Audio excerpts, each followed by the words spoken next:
Hi, my name's Daisy and today I am going to be doing my March wrap-up and my Monday missions for this week. Obviously you guys know what a wrap-up is because I just show you all the books that I've read this month, but if you're not aware of Monday missions, it's something I started a few weeks back where I do a TBR for the next 7 days because I find that a lot more easier than doing a TBR for a month because it's so stingy and it's so hard to keep track and I don't know what I want to read in 3 weeks.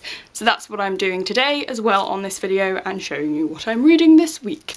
This month I read a total of 8 books, which I don't think is that bad, and I'm now up to 29 books out of my 65 book target, and I think that's really good. However, I wish I could have got to 30 before the month had ended. However, I haven't, so it just means I have to work harder for next month. I read All American Girl by Meg Cabot, which I did love, and apparently there's another book, which I kind of want to read now. This was very light, very easy. It's one of those things that you kind of read when you're a bit of a younger teenager, but however, I love Meg Cabot anyway, so I was like, hey, I've never read it before, let's read it.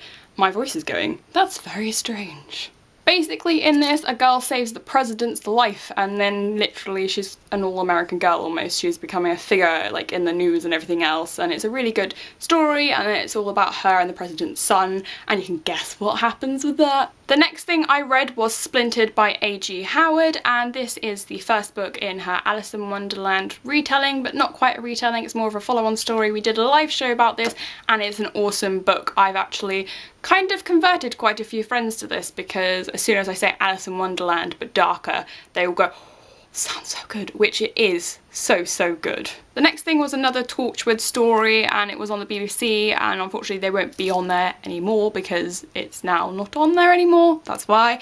However, it's about an hour, so some people would say I don't really count that. However, it is a story. It's an audiobook story. It counts. I'm telling you that. If you don't know what Torchwood is, it's basically a spin-off of Doctor Who and features John Barrowman and Eve Miles? Eve Miles? I don't know if that's her name. Anyway, yes, just Google it if you don't know what Torchwood is. And because I love audiobooks so much, because they give me the freedom to be able to do something as I'm listening, I have signed up to Audible to get one every month. So my first one of the month was Panic by Lauren Oliver, which I did really enjoy. It's one of those things that people are either on the fence about or they do enjoy, and I'm one of those people that really did enjoy it. It's not like The Hunger Games.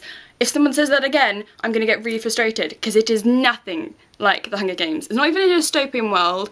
It's not an organised thing by a whole government or anything like that, but if you don't know anything about Panic, it's a game that people play in a very small town called Carp. I think it's in America. I'm guessing it is in America.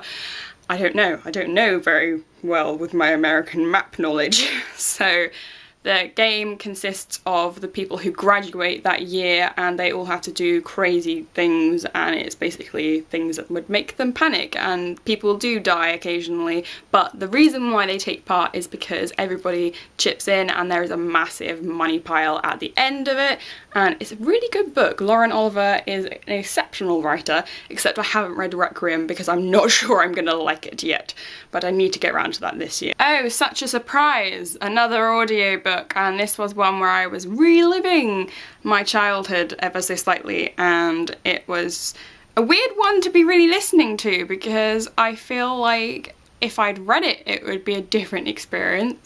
However, I did read like all the Beatrix Potter things, and people would say, Daisy, that's not very intellectual. However, it made me remind me of my childhood, and that was really good, and I was really sick at the time, and I was just like, you know what?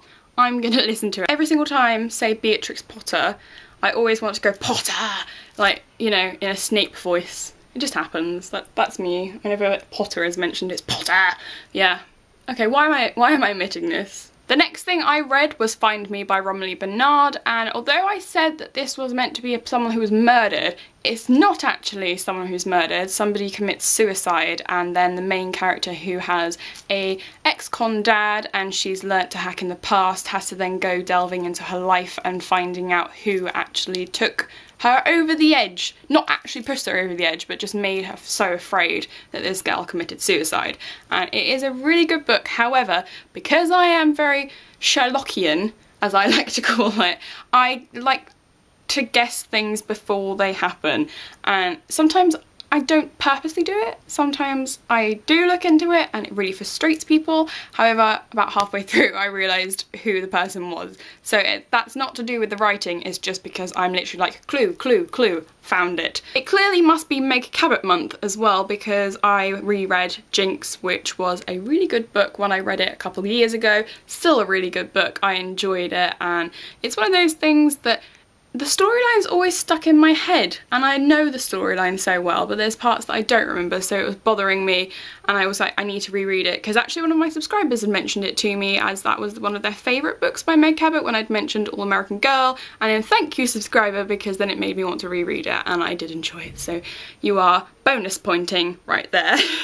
I forgot to tell you what it's about. It's about witches and everything else, and I don't really want to go further into it, otherwise I will spoil it. And the very last thing that I read this month was Obsidian by Jennifer L. Armentrout, which I really enjoyed because everyone tells me I was going to enjoy it, and I did enjoy it. It's about aliens and a girl moving to a new town and discovering things that she perhaps shouldn't have discovered, and it's just so good. Damon Black, oh, it's so infuriating. Those are the books that I read in March, and now it's time for Monday missions. The first thing for my Monday missions, which I'm already partway through, I have not shown you the box set of because I have not hauled anything yet, because it's not a big enough haul to really haul things, because when I haul things I tend to do it when it's a collective one, because I just find it easier that way. Otherwise I'd be doing hauls all the time, because if I get sent one book or something like that, it'd just be like, hey, a haul, but I personally just think it is nicer to have like a collective, but that's just me. However, it is the Harry Potter box set that looks like Hogwarts, and it is amazing. However, the one thing that bothers me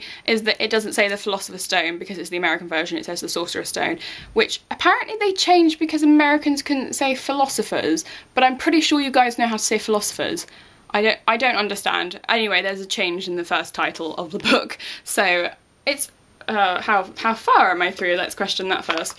I am 72 pages through, and it's a very small book. As we know from the first Harry Potter, it's very small, so I am reliving more of my childhood, and I'm reading through Harry Potter slowly. This beaded thing always smacks, doesn't it? It's very distracting, and that's the thing that I'm definitely reading this week, because I've had it on the go for about a week and a half, because I just have had a reading slump and I haven't felt like reading, and I just need to kick myself up the bum and go, Daisy, just sit down and read. Then the last thing of this week that I want to read, because I'm not pushing myself, because if I'm coming out of a slump I have to ease myself out, which is The Best Thing I Never Had by Erin Lawless, and this is something I'm taking part of because they're doing a blog tour. I actually have the press release inside there, so let's take that out a second. But there is basically people getting married, and it's all sort of friends having to come together and reliving the past, and it jumps between two different time periods, which I think is really cool.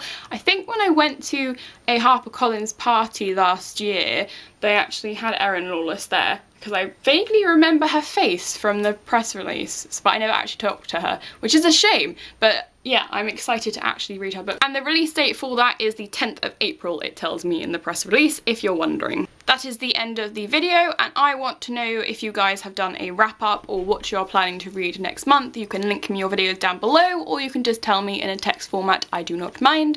And I hope you have a wonderful rest of the week, and thank you for watching, thank you for subscribing, and happy reading. Bye bye!